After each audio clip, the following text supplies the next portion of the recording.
নাহমাদুহু ওয়া নাসাল্লি আলা রাসূলিহিল কারীম আম্মা বা'দ। আমার প্রিয় বন্ধুরা, ভাইরা, আজকে আমি যে ভিডিওটি নিয়ে আপনাদের মাঝে আসছি, ভিডিওটি হয়তো কারো কাছে খারাপ লাগতে পারে, কারো জন্য ভালো লাগতে পারে। আসলে আমার কাছে ভিডিওটি খুব গুরুত্বপূর্ণ মনে হলো, তাই আমি ভিডিওটি করতে চলে আসলাম। আমার ভিডিওর মূল পর্ব হলো, মূল উদ্দেশ্য হলো যে এই যে আমাদের আগের সাবেক যে প্রধানমন্ত্রী ছিলেন, তিনিও একই যে কথাটি বলেছেন যে ধর্ম যার যার, উৎসব সবার। এটা আসলেই আমরা মুসলিম হিসেবে কোনোভাবেই মানতে পারতেছি না, মানাটা কাম্য নয় আমাদের জন্য। কারণ ধর্মর যার যার, উৎসব সবার হতেই পারে না। এবার আপনি আমাকে বলতে পারেন কেন, যে ধর্ম যার যার, উৎসব সবার কেন হতে পারে না? আমি কি কাউকে ছোট করে বলতেছি নাকি? না ভাই, আপনাদের কাছে আল্লাহর হস্তে অনুরোধ করে বলবো, আপনি আমার কথাটাকে ভিন্নভাবে নেবেন না। আমরা কাউকে কখনো ছোট করে দেখি না। আল্লাহ রাব্বুল আলামিন প্রত্যেকটা মানব জাতিকে, প্রত্যেকটা সৃষ্টির মাখলুকাতকে আল্লাহ রাব্বুল আলামিনই সৃষ্টি করেছেন। হয়তো সবাই তার ভিন্ন ধর্মের হতে পারে, কিন্তু আল্লাহ রাব্বুল আলামিন আমাদেরকে কিতাবের মধ্যে, আল্লাহর কোরআনে কথা বলে দেন নাই যে ধর্ম যার যার, উৎসব সবার। যেখানে আল্লাহ রাব্বুল আলামিন বলেন নাই, রাসূলুল্লাহ সাল্লাল্লাহু আলাইহি ওয়াসাল্লাম বলেন নাই, কোনো নবী রাসূলগণ বলে যান নাই, তাহলে আমরা কিভাবে বলতে পারি যে ধর্ম যার যার, উৎসব সবার? অন্য ধর্মের লোক হতে পারে, ওনারা বলতে পারে। আজ পর্যন্ত আপনি কখনো দেখেছেন যে আমাদের যে দুইটা ঈদ, বড় দুইটা ঈদ, ঈদ উল ফিতর, ঈদ উল আজহা, কোনো অন্য ধর্মের লোকেরা এসে আমাদের সাথে নামাজ পড়েছে, একই কাতারে এসে আমাদের সাথে কোলাকুলি করেছে? আপনি দেখছেন? আপনি বলতে পারবেন? এমন দু একটা প্রমাণ দিতে পারবেন? আমাদের যেই শবে বরাত, কখনো তারা শবে বরাত পালন করেছে? কখনো আসছে আমাদের সাথে জিকির আজকার মসজিদে এসে নামাজ পড়ছে, তাহাজ্জুদ নামাজ পড়েছে? তাহলে আমরা কেন তাদের এই যে দুর্গা পূজা উপলক্ষে, বিভিন্ন পুজো উপলক্ষে আমরা কেন তাদের পূজাতে গিয়ে আমরা তাদের পূজা যাব? আপনারা একটা উসিলা দিয়ে জামাত ইসলামকে আপনারা একটা আখ্যা দিয়েছিলেন যে হিন্দুদেরকে পাহারা দেয়। আর ভাই, শতকরা 80-90% দেশের মানুষ যদি মুসলিম হয়, সে দেশের অন্য ধর্মের লোকেরা হয় কি হয়? সংখ্যালঘু। তাহলে তাদেরকে সাহায্য করা, তাদের জীবনের নিরাপত্তা দেওয়া কার দায়িত্ব? আপনার বিবেক কি বলে? আপনার বিবেক কাজ করে না? দায়িত্বটা কার? মুসলিম হিসেবে আমাদেরই দায়িত্ব। আপনি মুসলমান হয়ে গেছেন, আপনি হিন্দুদের এখানে গিয়ে সিঁদুর পড়তে পারেন, আপনি হিন্দুদের এখানে গিয়ে নাচ গান করতে পারেন, দেখতে পারেন। আর জামাত ইসলামের লোকেরা যখন ওইখানে যায়, তাদের নিরাপত্তা দেয়, সেখানে আপনার কাছে এখানে হিন্দু মন্দির পাহারা দেয়, সেটা আপনি বড় করে দেখতেছেন, সেটা আপনি গাছ বানাই ফেলছেন। আর ভাই, আপনার ভিতরে কি মনুষ্যত্ব নাই? একটা মন্দির পাহারা দেওয়া আর মানুষের নিরাপত্তা দেওয়া এক নয়। আপনার বিবেক কোথায়? আপনি রাজনীতির ক্ষেত্রে আপনি কথাগুলোকে উচ্ছৃঙ্খল ভাষায় নিয়ে যাচ্ছেন। নিজের মনুষ্যত্বকে লড়া দেন। আপনি কি বলতে চাচ্ছেন?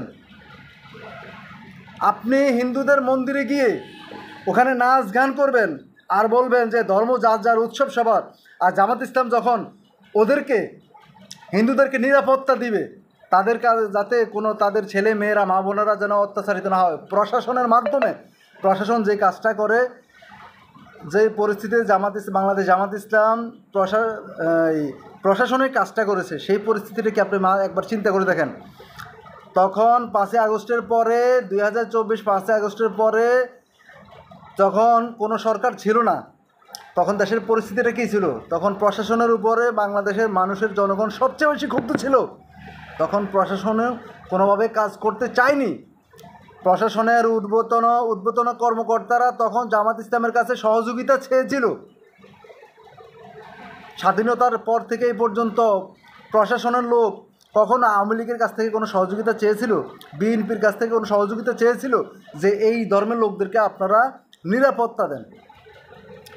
নিরাপত্তা দিতে গিয়ে আপনারা এখানে উঠে ফেলছেন যে ওরা মন্দির পাহারা দেয়, নিজের মনুষ্যত্বকে দেন, নিজেকে আগে ঠিক করেন। আপনি মুসলমান হতে পেরেছেন কি না? আপনি নামাজ পড়েন না, এক ওয়াক্ত মসজিদে যান না, আপনি অন্যের গীবত করে থাকেন, আপনি শুধু গীবত করেন। আপনি বলেন ওরা মন্দির পাহারা দেয়। আরে ভাই, আর আপনি তো মন্দির মসজিদে গিয়ে আপনি নাচানাচি করেন, সেটা কি? মুসলিম দেশ হিসাবে আমাদের দায়িত্ব ওদেরকে নিরাপত্তা দেওয়া, তাই বলে আমরা ওদের মন্দির পাহারা দেই নাই। ওরা মানুষ হিসেবে আল্লাহর সৃষ্টি, তাদেরকে আমরা নিরাপত্তা দিয়েছি।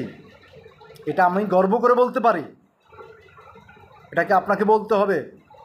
আল্লাহ রাব্বুল আলামিন আপনাকে বলে নাই যে সেই অন্য ধর্মের লোক দেখে তার ক্ষতি করবেন, তার মেয়েদেরকে ইজ্জত নিয়ে টানাটানি করবেন, তাদের ক্ষতি করবেন। আল্লাহ রাসূল এই কথা বলে নাই, সে হিন্দু বলছে আপনি তার ধর্মকে পরিহার করুন, আপনি তার ধর্মকে নিন্দা করুন, তাই বলে তাকে আপনি ইয়ে করতে পারেন না, তার এখানে যে আপনি উশৃঙ্খল করতে পারেন। আপনি তো নাচানাচি করতেছেন রীতিমতো। আপনি দেখেন হিন্দুদের চেয়ে মুসলমান, অধিকাংশ মুসলমানরা দুর্গা পূজা হতে প্রত্যেকটা পূজাতে মুসলমানরা গিয়ে ওইখানে ওদের সাথে নাচানাচি ফালাফালি দেখতে যায়। এখানে দেখা কিসের? কেন দেখতে যাবেন আপনি? আপনার কাজটা কি? আপনার কে দায়িত্ব দিয়েছে আপনি দেখার? কিসের দায়িত্ব আপনার ওইখানে দেখার? আপনার কি এটা কিসের দায়িত্ব? আপনি ওইখানে কেন যাবেন? আপনার বন্ধুবান্ধব, আত্মীয় স্বজন দু একজনকে নেন না। শবে বরাত, ঈদে মিলাদুন্নবী, আপনার এই ঈদুল আজহা, ঈদুল ফিতর নেন না, একটা দিন মসজিদে নিয়ে বসেন না, দেখেন কিনা বসে কিনা। আপনার ধর্মীয় কোনো অনুষ্ঠানে নেন, ও বসবে। আর আপনি যে গরুর মাংস খান, ওরা তো গরুর মাংসই খাবে না, আপনি সব বাদ দেন।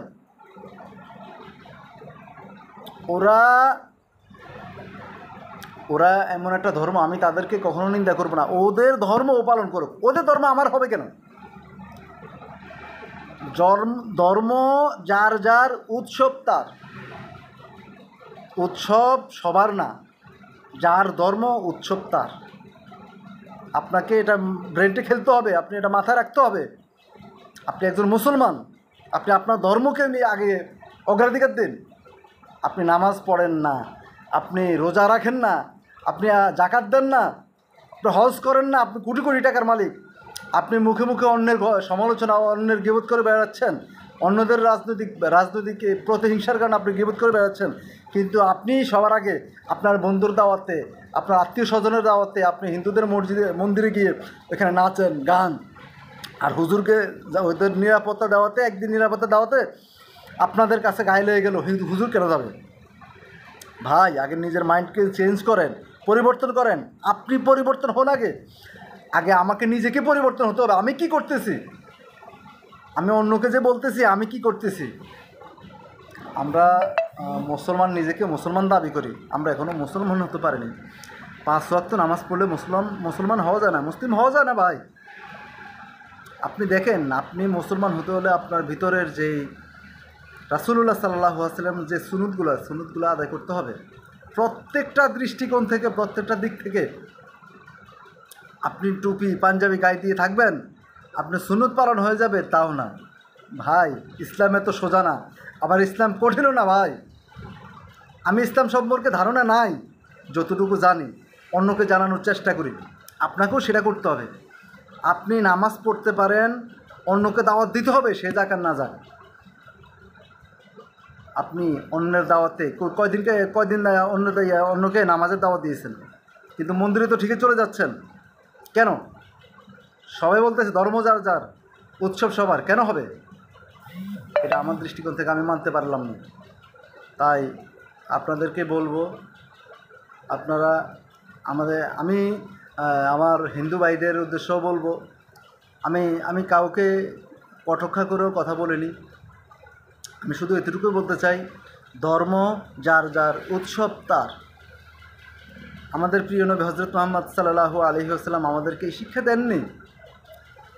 রাসূলুল্লাহ সাল্লাল্লাহু আলাইহি ওয়াসাল্লামের পরে যে সাহাবীরা চলে গেছেন ইসলামের জন্য এত ত্যাগ তিতিক্ষা করে, ওনারা তো শিক্ষা দিয়ে যান নাই, বলে যান নাই কখনো, কোনো হাদিসে, কোনো কোরআনে। আল্লাহ রাব্বুল আলামিন তো কোরআনে দেন নাই, কোনো ওলি গাউস কুতুবেরা, কোনো নবী রাসূল সাহাবীরা কোথাও তো লিখে যান নাই, কোনো হাদিস এ পর্যন্ত তৈরি হয় নাই যে ধর্ম যার যার, উৎসব সবার। আপনি মন থেকে কেন কথা বলবেন? আপনাকে এই অধিকার কে দিয়েছে? আপনি একজন মুসলিম হয়ে আপনি এই কথা বলেন যে ধর্ম যার যার, উৎসব সবার। আপনি কোথায় পেলেন এই কথা? নামাজ পড়েন না এক ওয়াক্ত, রোজা রাখেন না, জাকাত দেন না, হজ করেন না, আপনি চলে আসছেন কি ধর্ম যার যার উৎসব সবার। ভাই এখনও সময় আছে, 1 সেকেন্ডের ভরসা নাই। আমি এখন ভিডিও করতেছি, দেখা যাবে কিছুক্ষণ পরে আমার মৃত্যুর খবর আসতে পারে। ভাই এখনও সময় আছে, আমাদেরকে পরিবর্তন করতে হবে।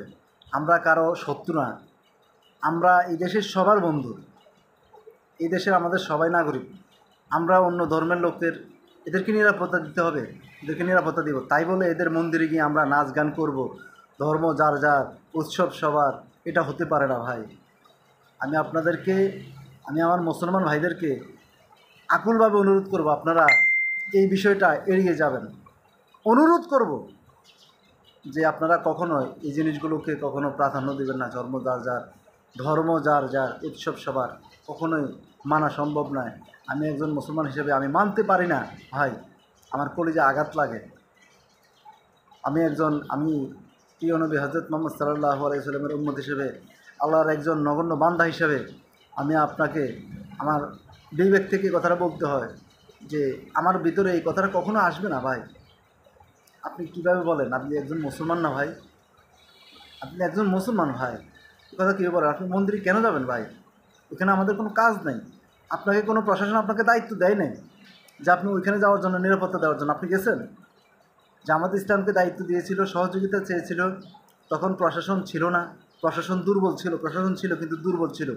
ওই সিচুয়েশনে আপনি ওই সিচুয়েশনকে ধারণ করে আপনি এটাকে বলবেন যে হুজুররা যদি ওইখানে মন্দির পাহারা দিতে পারে, আমি কেন ওইখানে যেতে পারবো না? ভাই ওই ব্যাপারটা, ওই সিচুয়েশন আর আপনার মন্দিরে যাওয়া এক নয় ভাই।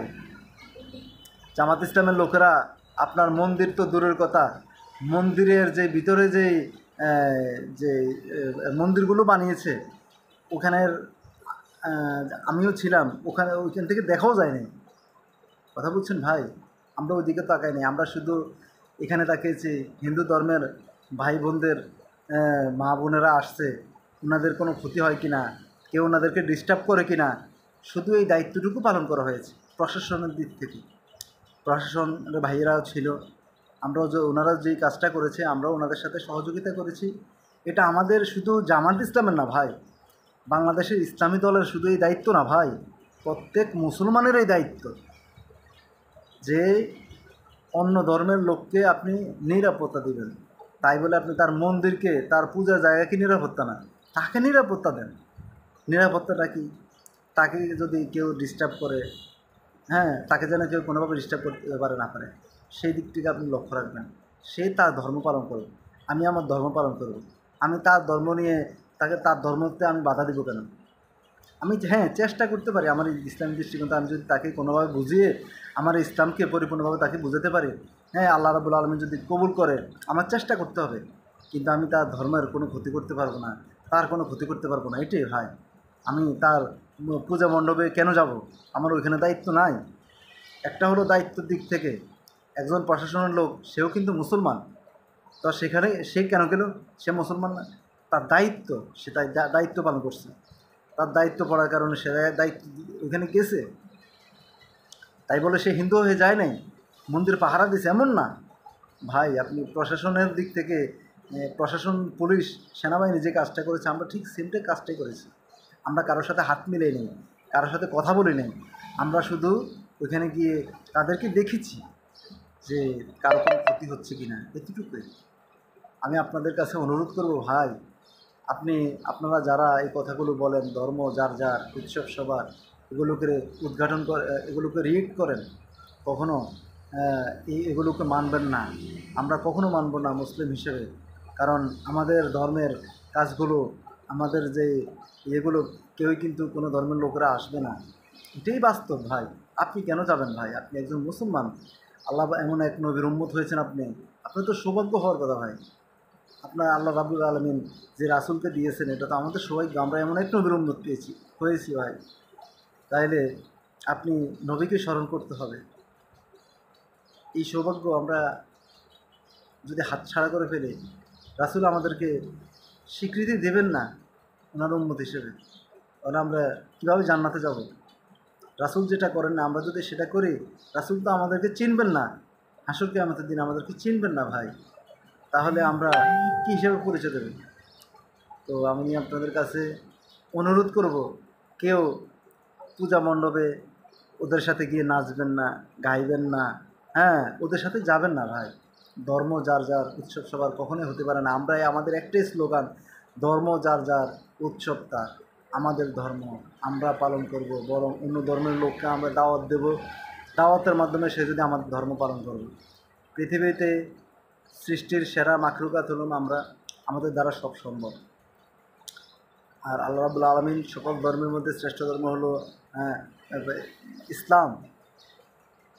তাহলে আমরা ইসলামকে মানব। আমি আমার সকল মুসলমান ভাইকে, সকল জাতির উদ্দেশ্যে, অন্যান্য জাতি যারা আছেন তারা আমাকে অন্য দৃষ্টিতে নেবেন না। আমি সবার উদ্দেশ্যেই কথাগুলো বললাম।